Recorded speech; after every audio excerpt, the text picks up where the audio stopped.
After snap, eyes focus upfield scanning receivers while taking a 3-step drop straight backwards with one big explosive step with same foot as throwing arm followed by 2 shorter balance steps.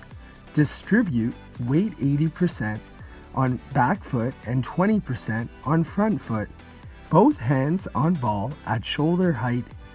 Look at first receiver, make a quick decision to throw if receiver is open.